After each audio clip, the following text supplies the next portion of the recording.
Valendar here at the Tree Gardener on this beautiful farm in Williams, and we're doing another little tree walk.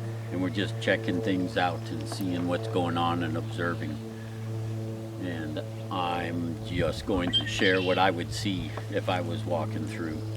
I'm sure there's a whole nother level of things to see and levels of sensitivity that we have, levels of knowledge that we have, and as we continue to just hang out with the tree, we just continue to see more and more. So we share with each other, I think, what we see, and it just develops into this close connection that we can all help each other get. And the more we're connected, the more sensitive we are, and then we notice things before it's too bad. And that's the idea. So there isn't this high and low.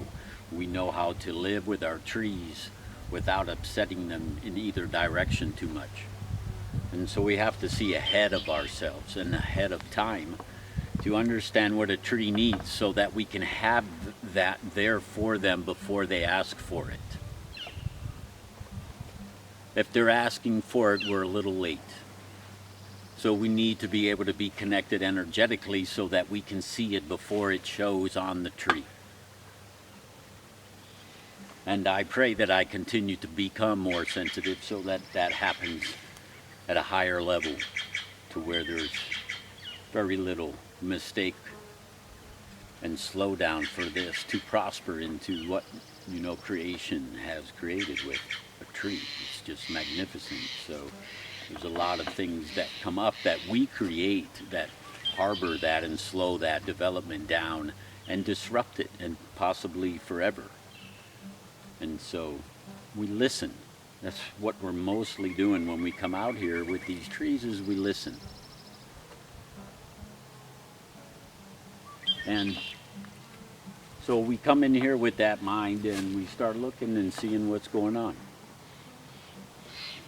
And you have to prune and you have to adjust in order to slow it down and get it back to its normal reaction. Because right out of the nursery, the tree has been shocked. And it's overreacting for a while after that trauma. And the grafting is a trauma. And it has to relate with that, and it has to regain its natural cycle after having that surgery done.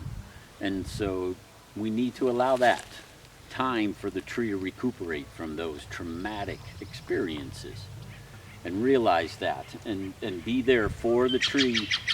And then eventually you'll see it start growing with its own grace.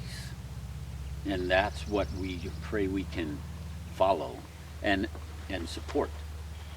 So we're looking at this upright leader with not too many branches coming off of this side that's exposed to the sun towards sunset, maybe the second half of the day.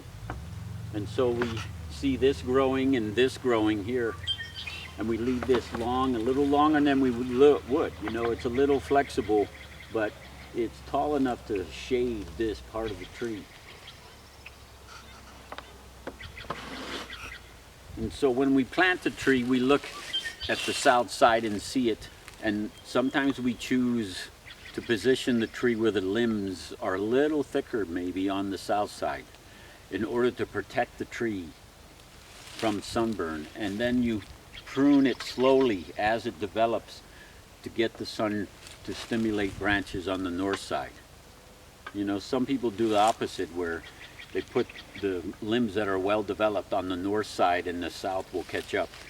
So if you do that, then you have to be careful to make sure you don't expose the trunk to too much sun and burning the graft.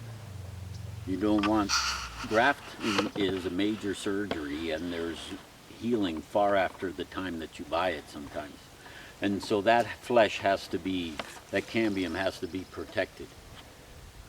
And that's through positioning the tree when planting or covering it.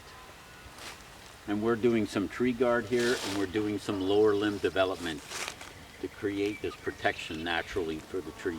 Sometimes use tree wrap until we can develop some branching. And then eventually that wrap can come off and the tree is back to protecting itself naturally. I'd watch this. Maybe put some clay on there if you want to really take care of this. I would probably put some clay on this side of the trunk there.